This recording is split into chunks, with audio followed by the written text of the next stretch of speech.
오늘은 우리가 이제 추석 연휴를 맞아서 믿음의 가정이라고 하는 주제로 하나님 말씀을 나눠보려고 합니다. 우리가 성경을 보게 되면 하나님께서 우리에게 두 개의 공동체를 만들어 주시거든요. 선물로 주십니다. 첫 번째는 가정이고요. 두 번째는 교회입니다. 성경을 아무리 여러분들이 찾아보아도 하나님이 우리에게 딱 만들어 주신 공동체는 이 두 가지가 전부입니다. 그래서 이 두 공동체는요, 언제나 우리 삶의 베이스 캠프입니다. 우리가 이제 일터나 학교에서 굉장히 좀 힘겨운 시간을 보냈다 할지라도 우리는 가정에 돌아가서 지친 몸과 마음을 다시금 회복할 수 있습니다. 또 우리가 세상에서 정말 버거운 시간들을 보냈다 할지라도 우리는 교회에서 또한 온전한 기쁨과 기쁨과 행복을 다시 회복할 수가 있습니다. 그만큼 우리에게 있어서 이 가정과 교회는 너무너무나도 중요한 공동체입니다. 그런데 의외로요, 대다수의 크리스천들이 그럼에도 불구하고 이토록 중요한 이 두 공동체에 굉장히 소홀한 경우들이 많습니다. 많은 경우에 그 삶의 중심에 가정과 교회가 아닌 일터와 세상이 존재하기 때문에 그렇습니다. 여러분, 왜 그럴까요? 이유는 굉장히 간단합니다. 우리의 관심이 늘 세상에 있기 때문에 그렇습니다. 나를 행복하게 만들어줄 수 있을 것이라고 믿는 그런 가치들이 있죠. 이를테면 돈, 권력, 명예, 쾌락, 이러한 것들이 가정과 교회에 있다라고 생각이 들지 않고요. 그것들은 세상에 있다라고 우리가 믿고 있기 때문에 그것들을 추구하느라 오직 세상에만 우리가 몰두하며 살아가고 있는 것입니다. 하지만 우리가 분명하게 알아야 할 사실은 우리는 결코 그러한 세상의 가치들을 통해서 인생의 참된 행복을 누릴 수가 없다는 사실입니다. 여러분, 어린아이들이 언제 가장 큰 행복을 누릴까요? 언제 가장 큰 행복을 느낄까요? 이렇게 아이의 명의로 된 아파트나 빌딩 같은 걸 선물해주면 아이가 가장 행복해 할까요? 아니, 여러분들 말고요. 여러분들 말고 어린아이로 생각하셔야 돼요. 여러분 굉장히 행복한 표정을 지으시는데 여러분 말고 어린아이가 태어난 지 한 100일 기념으로 이렇게 리미티드 그러죠? 한정판이라고 그러나요? 리미티드 에디션 명품백 이런 거 사시면 아이가 100일 된 기념으로 아빠 감사해요 이렇게 이야기할까요? 그렇지 않죠. 아이는 오직 그저 엄마 품 안에 따뜻하게 안겨 있을 때 가장 큰 행복과 안정을 누리게 됩니다. 여러분, 마찬가지예요. 우리 역시도 오직 하나님 안에서만 우리는 참된 행복을 누릴 수가 있습니다. 물론 돈, 명예, 권력, 쾌락 이러한 것들이 우리를 아주 잠깐은 기분 좋게 해줄 수 있습니다. 하지만 적어도 그것들이 우리에게 궁극적인 행복을 가져다 줄 수는 없습니다. 왜냐하면 그 모든 것들이요, 다 잠시 있다가 사라질 것들이기 때문에 그렇습니다. 돈이 나에게 많이 온다고 해도요, 언제 많이 왔는지 모르게 싹 사라지기 마련입니다. 권력도 마찬가지고요, 명예도, 쾌락도 마찬가지입니다. 여러분, 늘 나와 함께 하시고 늘 나의 삶을 풍요롭게 채워주는 것은 오직 우리 주님의 은혜밖에는 없습니다. 이러한 하나님 안에서의 완전한 행복, 곧 하나님의 은혜를 우리가 가장 극명하게 경험할 수 있는 곳이 바로 가정이고 교회입니다. 하나님께서 그러한 장소로 우리에게 가정과 교회를 만들어 주셨기 때문입니다. 그렇기 때문에 우리는 우리의 삶의 중심이 가정과 교회에 있을 때 우리 삶의 진정한 평안을 누릴 수가 있는 것입니다. 근데 문제는요, 오늘날 우리들의 삶을 되돌아보면 그러한 가정과 교회에서마저도 주님 안에 참된 평안을 참 누리기가 어렵다라는 사실이에요. 여러분, 그 이유가 무엇일까요? 그 이유는 하나님께서 창조하셨던 그 태초의 아름다운 가정과 교회의 모습이 오늘날에는 많이 깨져 있기 때문에 그렇습니다. 여러분, 가정 안에 은혜가 없고 교회 안에 사랑이 없으면요, 가정과 교회도 세상과 별반 다를 바 없습니다. 그 안에서 하나님의 함께 하심을 누리지 못하면 가정도 교회도 다 세상과 똑같을 뿐입니다. 그렇다면 여러분, 언제부터 우리가 하나님께서 만드신 가정과 교회 안에서 그 은혜를 온전하게 누리지 못하게 되었을까요? 제가 결론부터 미리 말씀을 드리자면 성경은 우리가 교회와 가정 안에서 은혜의 나눔, 은혜의 간증을 함께 나눌 믿음의 동역자를 잃어버렸을 때, 그때부터 우리의 가정과 교회가 깨어지기 시작했다라고 분명하게 증거하고 있습니다. 우리가 성경을 보게 되면 하나님께서 태초에 아담을 지으시고요, 아담과 늘 함께 하셨어요. 여러분, 하나님이 함께 하시면 정말 완벽한 인생이잖아요.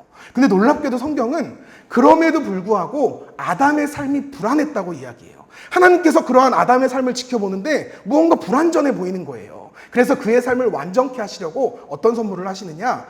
온 세상보다 더 귀한 그의 믿음의 배필, 돕는 배필 하와를 선물로 보내주십니다. 그들은 함께 하나님을 찬양했고요. 함께 삶의 은혜를 나누는 믿음의 동역자이자 친구 관계였습니다. 그 둘이 함께 살아가는 모습이 하나님께서 보시기에 심히 좋았다라고 기록이 되어 있습니다. 근데 이 완벽해 보이는 가정이 언제 깨지느냐? 죄가 틈타면서 깨지기 시작합니다. 죄가 틈타기 시작하니까요, 그들은 서로를 비방하고 정죄하기 시작해요. 나는 가만히 있었는데 하나님, 저 여자가 저한테 산악과를 줘가지고요, 제가 어쩔 수 없이 죄를 지은 거예요. 이렇게 하나님께 항변합니다.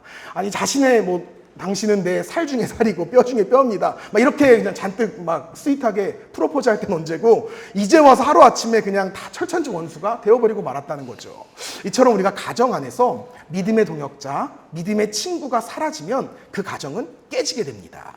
우리가 가정 안에서 하나님의 은혜와 축복을 누리지 못하는 이유가 무엇이냐? 가정 안에 믿음의 동역자가 없기 때문이에요. 그래서 누리지 못합니다. 함께 하나님을 찬양할 사람, 함께 삶의 은혜를 나눌 믿음의 동역자, 믿음의 친구가 없어지면 가정 안에서 너무 외롭고 불안해진다는 겁니다. 여러분, 교회도 마찬가지예요. 여러분, 혹시 여러분 주변에 이렇게 교회를 떠나간 사람들이 있을 텐데, 그 성도들 가운데 나는 하나님이 너무 싫어서 교회를 떠날 거야 라고 말하는 사람들을 보셨나요? 저는 거의 못 봤어요. 하나님이 싫어서 떠나는 사람은 정말 못 봤고요. 대부분은 이렇게 함께 신앙생활하는 교우들이나 혹은 목회자에게 실망해서 혹은 상처를 받아서 혹은 내가 믿음의 동역자라고 여겼던 누군가를 잃었다는 상실감 때문에 교회를 떠나가는 경우가 대부분이죠. 교회 공동체가 깨지는 경우는 거의 대부분 이런 경우입니다. 여러분, 이처럼 우리가 가정과 교회 안에서 나의 신실한 믿음의 동역자가 있는가 없는가, 이것이 우리의 신앙생활, 아니 어쩌면 우리 삶 전체를 결정짓는 굉장히 중요한 요소가 됩니다. 우리의 삶이 아무리 힘겨워도요, 내가 딱 집에 돌아갔을 때 나를 반겨주고 격려하고 축복해줄 가족들이 있으면 이겨낼 수 있거든요. 또 우리가 교회에 나왔을 때요, 나를 위해 함께 기도해줄 교우들이 있다라는 사실만 내 마음 안에 확신이 있으면요, 우리는 삶의 그 어떤 어려움도 능히 이겨낼 수가 있어요. 그래서 우리에게 믿음의 가정, 또 신실한 교회 공동체가 너무너무 중요하고 반드시 필요한 겁니다. 오늘은 이 두 가지의 공동체 중에서 믿음의 가정, 여기에 좀 포커스를 맞춰보려고 합니다. 이제 우리가 추석 연휴를 맞이해서 대부분은 한 주간 가족들 혹은 친척들과 보내는 시간들이 조금은 더 늘어나게 될 텐데, 어떻게 하면 그들과 함께 이 믿음의 가정, 신실한 신앙 공동체를 만들어갈 수 있을까, 이것을 좀 여러분과 함께 오늘 나누고 싶습니다. 제가 읽었던 책 중에 굉장히 인상 깊었던 책이 있어요. 유기성 목사님의 십자가에서 살아난 가정이라고 하는 책이 있는데요, 이런 이야기가 나와요. 이제 어느 목사님의 이야기입니다. 어느 목사님이 새벽 기도회에 이제 데려가려고 자기 딸을 이렇게 막 깨웠답니다. 근데 이 딸이요, 굉장히 힘겹게 피곤해 이렇게 쩔어 있는데 굉장히 힘겹게 아빠를 따라 나오면서 혼잣말로 이런 이야기를 했대요. 아, 목사 딸하기 진짜 힘드네. 이런 이야기를 했답니다. 이게 한 5살짜리 정도 되는 아이인데요. 아, 목사 딸하기 진짜 힘드네. 이러면서 터벅터벅 새벽 예배를 따라 나왔답니다. 근데 이 딸의 이야기가 너무 귀여워서 이 목사님이 그걸 SNS에 이제 올렸대요. 우리 딸이 이런 말을 했다 이렇게 올렸답니다. 그랬더니 댓글에요, 이런 이야기가 남겼대요.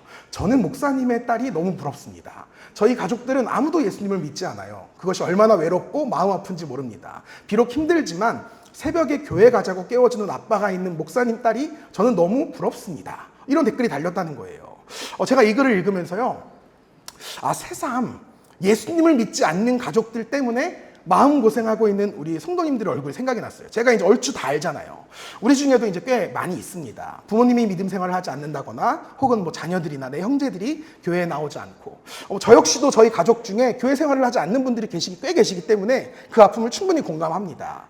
우리가 창세기 19장을 보면요, 하나님께서 그 당시 죄악이 만연했던 소돔과 고모라 땅을 멸망시키는 장면이 있거든요. 근데 이 땅을 멸망시키실 때 자신의 조카를 위해서 간구했던 그 아브라함의 기도를 하나님이 들으세요. 그리고 응답하십니다. 그래서 그의 아브라함의 조카인 롯의 가족만은 내가 구원해 주겠다, 이렇게 약속을 하십니다. 그래서 이제 소돔과 고모라에 유황불을 내리시기 전에 먼저 그 롯의 가족들을 대피시키도록 천사를 보내세요.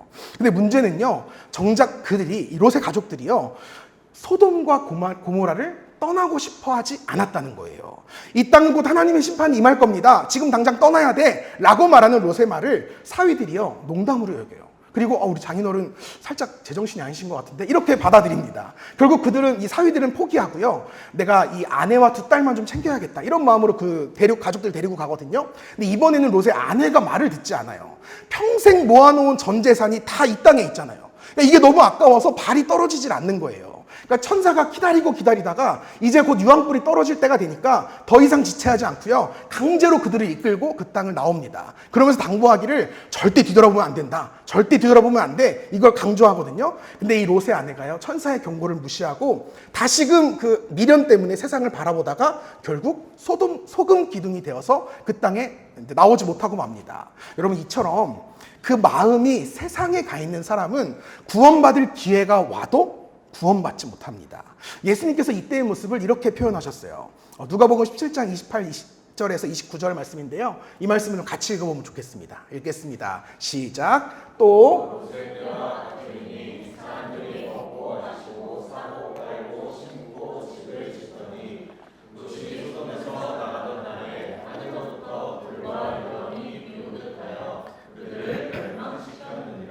아멘. 여러분 우리가 이 땅에 살면서요. 먹고 마시고 돈 버는 데만 관심을 둔 채 살아갑니다.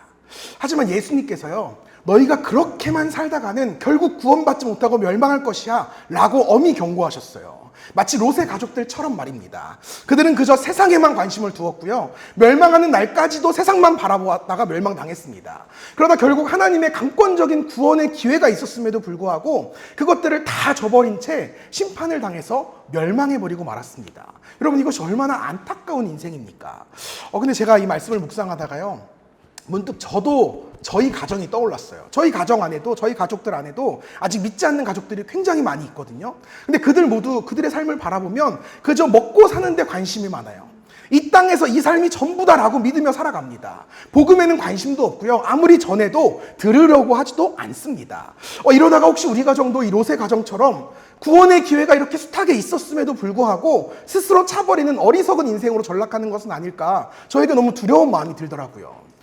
여러분의 가정은 어떠신지 모르겠어요. 주님께서 이 땅을 심판하시기 위해 다시 오신다라고 약속하신 말세가 이미 이르렀습니다. 언제 주님이 다시 오실지 몰라요. 하지만 여러분의 가족들은 지금 어떤 모습으로 이 땅을 살아가고 계십니까? 혹시 롯의 가족들처럼 그저 먹고 마시고 즐기면서 마치 이 땅에서의 삶이 전부인 것처럼 그렇게 안타까운 인생을 살고 있지는 않습니까? 예수님 당시에 그 수많은 사람들처럼 그저 먹고 사는 문제에만 급급해서 하늘을 올려다볼 생각은 하지 않고 그렇게 안타까운 인생으로 그 인생을 마무리하고 있는 것은 아닐까요? 만약 여러분의 가정 안에도 여전히 그렇게 살아가고 있는 가족들이 있다면 여러분 정말 저를 포함해서 경각심을 가져야 합니다. 두려운 마음을 가지셔야 돼요. 언젠가 돌아오겠지? 물론 언젠가 돌아오죠. 하지만 두려운 마음은 가지셔야 합니다. 그들을 기다리고 있는 게 최후 심판이기 때문에 그렇습니다. 그런가 하면 우리 스스로의 모습 역시도 정직하게 되돌아볼 필요가 있습니다. 우리가 이렇게 함께 모여서 기도 제목을 나눌 때요. 절대 빠지지 않고 꼭 나오는 기도 제목이 있어요. 그게 뭐냐 하면 내 믿지 않는 가족들이 교회에 나오게 해주세요 라는 기도 제목이 늘 나옵니다. 이게 정말 마음의 소원이라고 간절하게 이야기해요. 근데 정작 전도는 하지 않아요. 늘 기도 제목을 나누는데요. 전도는 하지 않아요. 왜요? 내가 먹고 사느라 너무 바쁘거든요. 내가 이 땅에서 성공하느라 애쓰느라 가족들의 믿음까지 돌볼 여력이 없는 거예요. 어느 정도 성공하고 내가 자리를 잡으면 그때는 꼭 전도할 거야. 그때도 늦지 않을 거야 라고 생각합니다. 근데 이러한 생각이 얼마나 어리석은 생각인지를 주님께서 우리에게 너무 분명하게 말씀하세요. 누가복음 12장을 보면 이런 말씀을 하시거든요. 또 내가 내 영혼에게 이르되 영혼아 여러 해 쓸 물건을 많이 쌓아두었으니 평안히 쉬고 먹고 마시고 즐거워하자 하리라. 하되 하나님은 이르시되 어리석은 자여 오늘 밤에 내 영혼을 도로 찾으리니 그러면 내 준비한 것이 누구의 것이 되겠느냐 하셨으니. 아멘. 여러분 어떤 부자가 있었어요. 정말 다 가진 부자가 있었습니다. 이 부자가 정말 평생을 열심히 일해서 양식과 살림살이를 잘 비축해 두었답니다. 그러니까 오늘 말로 치면은 노후 준비를 완벽하게 딱 끝내 놓은 거예요. 이제 정말 모든 일을 마치고 맘 편하게 쉬고 먹고 그렇게 행복한 노년을 보낼 일만 남았습니다. 근데 그 밤 하나님께서 나타나셔서 이 부자에게 이렇게 말씀하시는 거예요. 어리석은 자여. 내가 오늘 밤 너의 생명을 가져간다면 이 모든 것들이 계속 너의 것이겠느냐? 여러분 우리는요. 우리에게 주어진 시간이 마치 우리의 것이다 라고 착각하며 살아갑니다. 죽음은 먼 이야기라고 생각해요. 하지만 사실 그렇지 않습니다. 인생의 주권자, 생명의 주권자는 오직 하나님이세요. 우리는 그저 우리에게 주어진 하루하루를 하나님께 선물로 받아서 그날 하루 누릴 뿐입니다. 그래서 우리가 오늘이라고 하는 뜻의 이 프레젠트라고 하는 또 다른 의미가 선물이라는 의미가 있지 않습니까? 우리는 결코 우리의 인생의 끝날을 알 수 없다는 거예요. 주님께서 다시 오실 그날을 우리는 알지 못해요. 그렇기 때문에 지금 말고 나중에 언젠가 전도하겠다라는 말은 사실 굉장히 미련하고 어리석은 말이라는 거죠. 여러분, 우리가 이 말씀을 굉장히 진지하게 생각해 보셔야 합니다. 주님께서 오시기 전에 우리 가정이 주님을 당당하게 맞이할 수 있는 믿음의 가정으로 온전히 서 있는 것, 이것이 믿는 우리에게 굉장히 중요한 일입니다. 세상에서 가장 소중하고 가장 사랑하는 나의 가족들의 생명이, 그 영원한 생명이 달려있는 일이기 때문에 그렇습니다. 여러분, 한번 생각해 보세요. 극단적인 예이지만 나는 예수 믿고 천국 가서 영원한 행복 속에 거하게 되었는데 내가 너무나 사랑하는 나의 가족들은 영원한 저주와 형벌 속에 살아가게 된다면 세상에 그것만큼 끔찍하고 비극적인 일이 또 어디 있겠습니까? 이렇게 보자면 우리에게 이 땅에서 가장 급하고 중요한 일은 더 이상 이 땅에서 내가 조금 더 누리며 살겠다, 조금 더 편안하게 살겠다, 이런 삶이 아니라 우리 가족 모두가 영원한 생명, 구원을 얻는 그런 삶이라는 겁니다. 근데 문제는 우리에게 있어서 제일 어려운 전도가 언제나 가족 전도라는 사실입니다. 옆집, 앞집, 뒷집, 심지어 저 건너집도요, 내가 진짜 마음만 먹으면 다 전도할 수 있겠거든요. 근데 이상하게 유독 우리 집은 전도를 못 하겠어요. 정말 쉽지 않습니다. 너무 어려워요. 왜냐하면 예수 믿으라고 하는 말이요, 교회 가자고 하는 말이요, 유독 가족들 앞에서는 쉽게 떨어지지가 않습니다. 그렇다면 여러분, 우리가 이렇게 그냥 포기하고 넘어가야 될까요? 그렇지 않죠. 우리는 우리의 가족들을 꼭 전도해야 되거든요. 그러면 어떻게 우리들이 예수님을 믿지 않는 가족들을 전도할 수 있을까요? 어떻게 그들을 다시금 이 가정 안의 믿음의 동역자로 불러올 수 있을까요? 우리는 오늘의 본문 말씀 속에서 그 답을 분명하게 발견하게 됩니다. 오늘 말씀을 한 번만 다시 읽어볼게요. 읽겠습니다. 시작.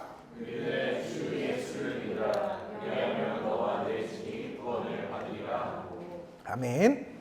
믿지 않는 가족들을 전도하는 법, 오늘 성경에 그 답이 나와 있거든요. 그것은 바로 내가 주 예수를 믿는 거래요. 내가 주 예수를 믿는 거예요. 주 예수를 믿으라 라고 하는 표현은 예수님께서 내 삶의 주인이십니다 라는 사실을 인정하고 믿는 말입니다. 내가 예수님을 내 삶의 주인으로 모시고 살아갈 때 비로소 우리의 가정 역시도 예수님이 주인 되시는 가정으로 변화될 수가 있다는 겁니다. 제가 일전에 그 코로나가 한창 진행되던 시절에요, 어느 집사님이 저한테 연락을 하셔서 이런 말씀을 하셨어요. 목사님, 요즘, 이게 한 5년 전 이야기입니다. 요즘 코로나 때문에 좀 많은 선교사님들이 이렇게 원치 않는 귀국들을 하신다는 소식을 제가 들었습니다. 근데 혹여나 그분들 중에 이 모든 게 다 삶의 터전이 해외 선교지에 있어서 한국에서 갈 곳이 없는 분들이 없는지는 모르겠어요. 그분들이 너무 걱정이 되더라고요. 그래서 그분들을 위해서 저희 집에 이렇게 빈 방이 하나 있는데 이 방이라도 좀 이렇게 섬기고 싶습니다. 혹시 그런 분들이 계시면 저한테 좀 연락 주세요. 근데 마침 제 주변에요, 정말 그런 선교사님이 딱 한 명 계신 거예요. 이렇게 선교를 하다가 하루아침에 선교지에서 쫓겨나는 바람에 집도 재산도 없이 어찌할 바를 모르고 계신 선교사님이 한 분 계셨거든요. 그래서 이제 그 집사님하고 연결을 해드렸어요. 그리고 이제 그 가정에서 홈스테이를 시작을 하셨습니다. 근데 이게 코로나가 우리가 생각했던 것보다 길었잖아요.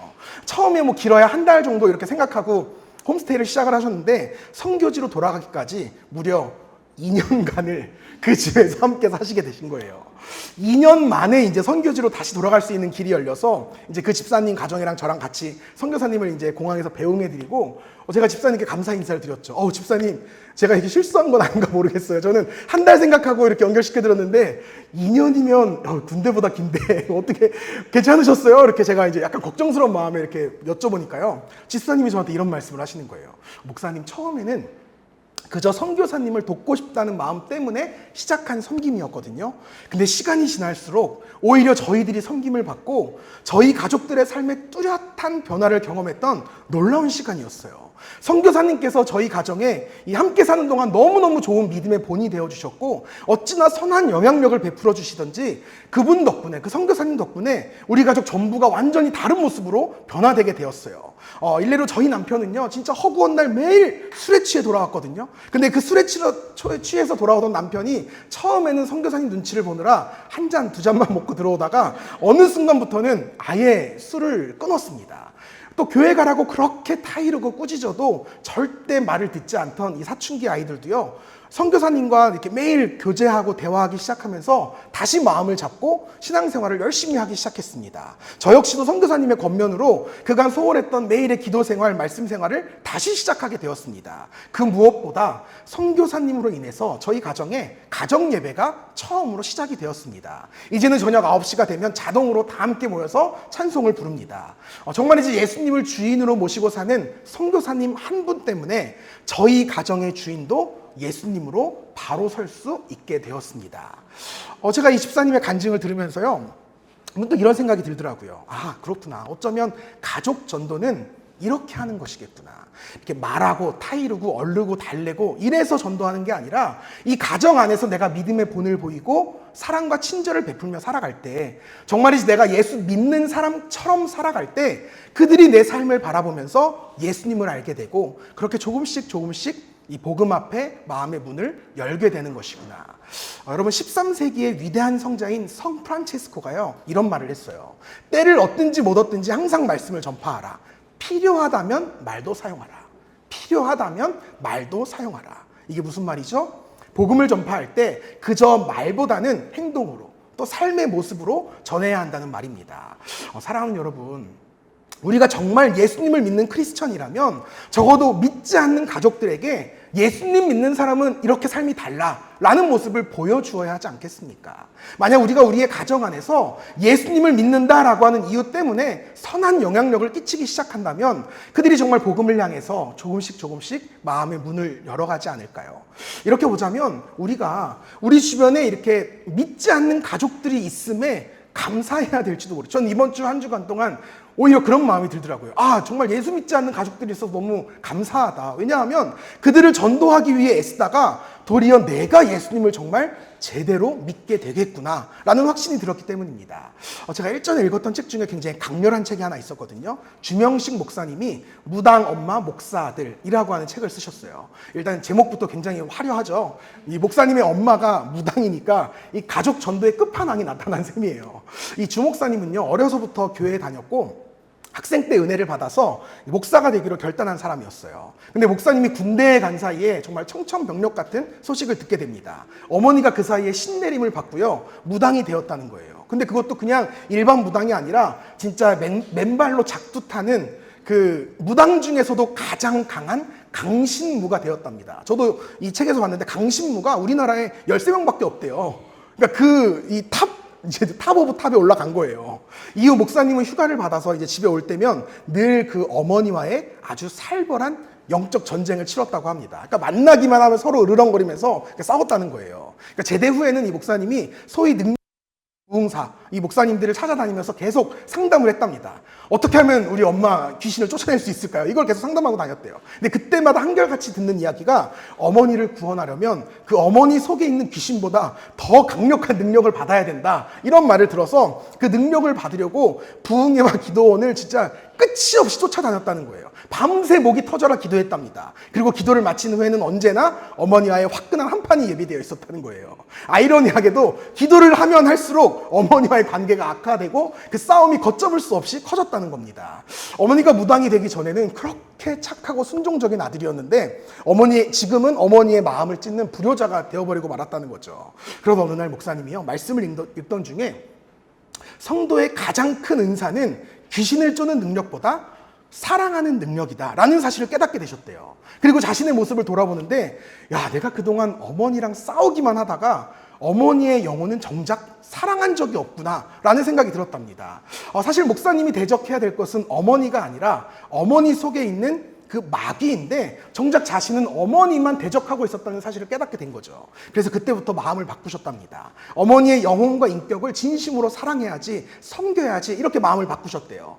결국 이러한 아들의 사랑과 섬김 앞에 어머니가 먼저 두 손 들고 항복했답니다. 그 짧은 이야기가 있었는데 어머니가 작두를 타고 오면요, 이 목사 아들이 반창고를 붙여줬대요.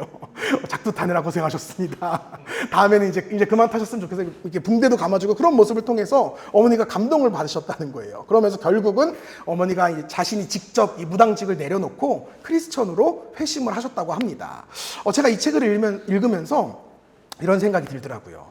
믿지 않는 가족을 전도한다는 것이 굉장히 어렵다고 하지만 또 어떻게 보면 굉장히 쉬울 수도 있겠구나. 왜냐하면 내가 정말 예수님을 바로 믿기만 하면, 내가 정말 예수님 말씀 앞에 온전히 순종하기만 하면 그 나머지는 진짜 다 예수님이 직접 해결해 주시는구나, 이런 생각이 들었기 때문이에요. 여러분, 베드로전서 3장에 보면 이와 아주 유사한 이야기가 나오거든요.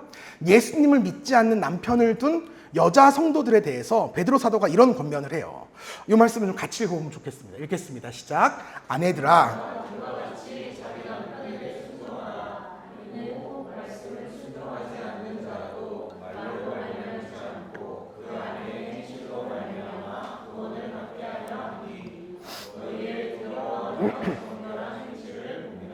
아멘. 이 말씀을 보니까요, 베드로 사도는 결코 여인들에게, 여자 성도님들에게 믿지 않는 남편을 전도하라고 권면하지 않아요. 도리어 남편에게 그저 순종하라 라고 이야기합니다. 그 이유가 뭘까요? 저도 제가 결혼하기 전까지는 잘 몰랐거든요. 근데 결혼을 직접 하고 나니까 그때 깨달았어요. 기본적으로 남편이라고 하는 존재는 아내의 말을 도무지 듣는 존재가 아닙니다. 저희 아내가 시종일관 저에게 잔소리를 삶의 지혜들을 이야기해 줍니다. 오늘 하필이면 또 같이 예배를 드리는데 이건 재활용이 아니다, 일반 쓰레기다, 흰옷은 흰옷 빨래 바구니에 넣어라, 샤워하고 화장실에 물기 제거하고 나와라, 수건이 젖어 있으면 좀 바꿔라, 충전기 썼으면 정리하고 넣어둬라. 정말이지 제가 10년 동안 기가 닳도록 듣는 말인데요, 생각해보니까 오늘도 충전기를 그대로 꽂아놓고 그대로 나왔다는 생각이 드네요. 여러분, 대체 남편은 왜 그러는 걸까요? 다시 말씀드리지만 이 남편이라고 하는 존재는요, 애초에 아내의 말을 귀담아 듣지 않는 존재이기 때문에 그렇습니다. 물론 아닌 경우도 있겠지만 저는 아직 그런 경우를 발견하지 못했습니다. 이렇게 저를 바라보는 그 자매님들 눈빛이 너무도 싸늘해서 지금 눈 둘 곳이 없는데요. 다 그렇게 생각하실 거예요. 나중에 내 남편은 절대 안 그러겠지. 하지만 제가 예언합니다. 대부분은 저와 똑같을 겁니다. 저도 제가 저희 아버지와 이렇게 똑같이 살 거라고는 진짜 생각 못 했거든요. 근데 어느 날 되돌아보니까 저도 저희 아버지랑 똑같이 살고 있더라고요. 문제는요, 이러한 남편들이 아내의 말은 진짜 죽어라 안 들으면서도 또 어떻게 아내가 살아가고 있는가, 이것은 유심히 바라보고 있다는 사실이에요. 오늘 말씀 하반부를 보면 너희의 두려워하며 정결한 행실을 봄이라 라고 기록하고 있거든요. 남편들이요, 아내의 마음과 행실을 본다는 거예요. 그러니까 오해하지 마세요. 이것은 단순히 아내의 삶을 감시한다 이런 의미가 아니라 아내가 나를 어떻게 대하고 있는지를 계속해서 지켜본다는 거예요. 그러니까 다시 말해서 이게 지는 지지리도 말을 안 들으면서 막상 아내는 나에게 잘해주면 좋겠다, 이런 마음을 늘 갖고 있는 것이 이 남편들의 특성, 남편 특이라는 겁니다. 여러분, 여기에서 우리가 발견한 중요한 메시지가 하나 있어요. 남편이라고 하는 존재는요, 아내의 말을 듣고 변하는 존재가 아니라 아내의 행실을 보고 깨닫는 존재라는 겁니다. 물론 모든 남자들을 다 일반화할 수는 없겠지만 대부분의 남자들은요, 얼마나 단순한지 몰라요. 그래서 100번 나에게 사랑한다 라고 말해주는 것보다 그날 하루 맛있는 저녁상을 딱 차려주잖아요. 그럼 느낍니다. 야, 우리 아내가 나를 이렇게 사랑하는구나. 여기에서 나를 향한 사랑과 존중을 느낀다는 거예요. 그렇기 때문에 베드로 사도는 남편이 아내의 말로 구원받는 것이 아니라 아내의 행실로 말미암아 구원을 받게 된다라고 분명하게 이야기하는 겁니다. 어쩌면 이 말씀은요, 그 예수님의 제자들 중에 베드로만 할 수 있는 말씀이었을지도 모르겠어요. 왜냐하면 목이 메이네. 왜냐하면 베드로는 한 여자의 남편이었거든요. 그러니까 베드로의 실제 경험담이었다는 거죠. 자기도 아는 거예요. 남편은 자기도 자기 아내의 말을 듣고 변화되는 존재가 아니라는 사실을 너무 잘 알고 있었다는 겁니다. 여러분, 근데 이것이요, 비단 남편과 아내와의 관계에서만 나타나는 모습은 아닙니다. 믿는 가족들과 믿지 않는 가족들 사이에서도 이와 굉장히 비슷한 패턴이 등장합니다. 예수님을 믿지 않는 가족들은요, 기본적으로 내가 하는 말을 잘 듣질 않아요. 하지만 내 삶은 아주 관심 있게 지켜보고 있습니다. 내가 자신을 어떻게 대하는가 이걸 유심히 지켜본다는 거예요. 그렇기 때문에 우리는 그들을 전도하기 위해서 말이 아니라 삶으로 전도해야 된다는 거죠. 이것이 바로 믿지 않는 가족들을 전도하는 가장 확실한 분명한 전도법이라는 겁니다. 성 어거스틴이요, 자신의 그 고백록에서 이런 이야기를 했어요. 나의 어머니는 이교도였던 아버지를 주님 모시듯이 모셨습니다. 저는 그 모습을 잊을 수가 없습니다. 어머니의 그러한 삶이 결국 저를 주님께로 돌이키는 회심으로 이끌었습니다. 여러분, 어쩌면 이것이 오늘 본문 말씀이 우리에게 증거하고 있는 예수 믿는 삶, 곧 삶의 전도이지 않겠습니까? 우리가 예수님을 정말 바로 믿기만 하면요, 그래서 변화된 삶을 살아가기 시작하면 전도는 따라오는 개념이라는 겁니다. 근데 문제는 많은 사람들이 이러한 삶의 전도를 너무 부담스러워해요. 삶으로 전도하라라는 말을 나는 할 수 없는 단계야 라고 생각합니다. 왜 이렇게 어려운 걸까요? 그것은 바로 이러한 예수 믿는 삶, 곧 변화된 삶을 내 힘으로 살아가려고 하기 때문에 그렇습니다. 여러분, 이런 분들이 굉장히 중요한 사실 하나를 놓치고 있거든요. 거듭 강조하듯 오늘 본문 말씀은 결코 우리에게 전도하는 삶을 살아라 라고 이야기하지 않아요. 거룩한 삶을 살아라 라고 요청하지도 않습니다. 그저 주 예수를 믿으라 라고 권면할 뿐이에요. 이것은 삶의 전도는 결코 우리의 힘으로 하지 않는 것임을 의미하는 것입니다. 사랑하는 여러분, 우리가 할 수 있는 것은요, 우리가 해야 할 일은 그냥 내가 예수님을 잘 믿는 거예요.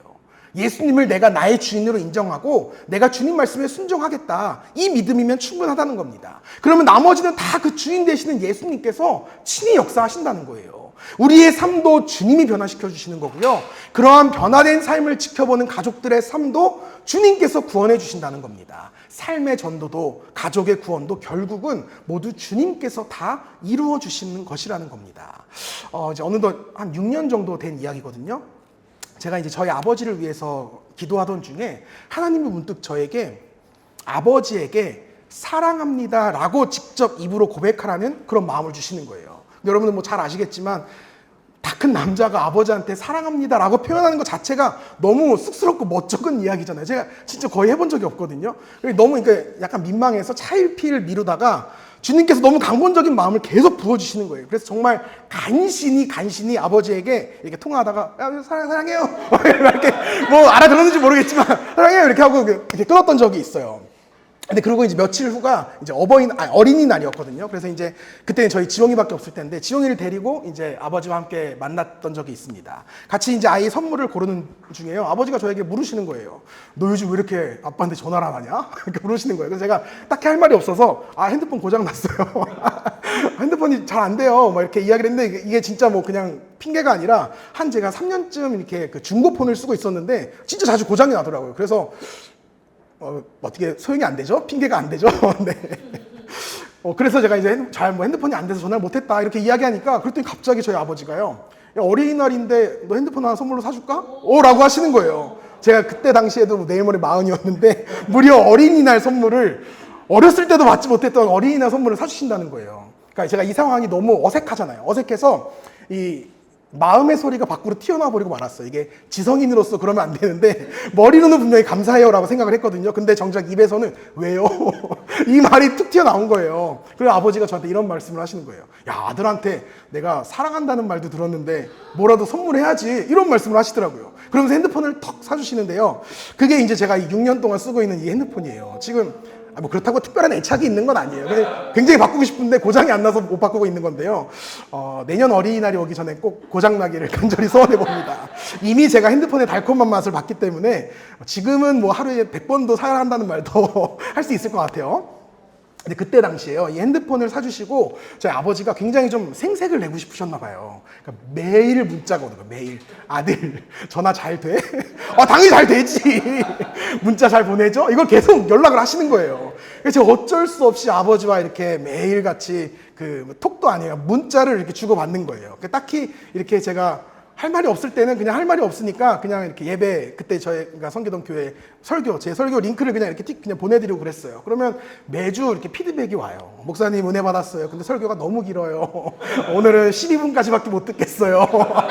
이렇게 피드백이 와요. 근데 저는요, 제가 진짜 이제껏 살면서 가장 잘한 행동 중에 하나라고 생각하는 게, 그때 제가 예수님 말씀에 순종해서 아버지께 어설프지만 사랑합니다라고 이야기했던 그 순간이었던 것 같아요. 왜냐하면 그 일로 인해서 아버지께서 다시금 하나님의 말씀을 찾아 듣게 되셨거든요. 그리고 지금은 목사로서의 제 삶을 굉장히 기쁘게 응원해 주시고 또 지지해 주고 계세요. 사랑하는 여러분, 가족 전도가요, 애초에 우리가 할 수 있는 일이 아닌 것 같아요. 우리가 할 수 있는 일은 그저 내가 예수님을 잘 믿는 것 뿐입니다. 그것이 우리의 역할이자 사명이지 않을까 생각합니다. 그러므로 우리가 믿지 않는 가족들의 구원을 위해서 기도할 때 이제는 그 기도 제목을 바꿀 필요가 있습니다. 우리 가족들이 예수님 좀 믿게 해주세요. 우리 가족들이 교회에 나오게 해주세요. 이렇게 기도하기 앞서서요, 이제는 이렇게 기도하셔야 돼요. 하나님, 제가 더욱 하나님을 잘 믿게 해주세요. 하나님, 제가 예수님 말씀에 더욱 순종할 수 있는 더 큰 믿음을 주세요. 이렇게 우리의 기도가 바뀌고 우리의 삶이 변화될 때 믿지 않는 우리의 가족들 역시 반드시 주님께로 돌아오는 역사가 일어난다는 겁니다. 우리 가정 안에 반드시 나타나게 될 줄 믿습니다. 바라기는 여러분의 가족들이 여러분의 그 삶의 모습들을 통해, 삶의 전도를 통해서 예수님의 형상을 발견하게 되기를 바랍니다. 그래서 여러분의 가정이 정말 믿음의 가정으로 온전히 세워지는 역사가 우리 안에 있기를 주님의 이름으로 축복합니다.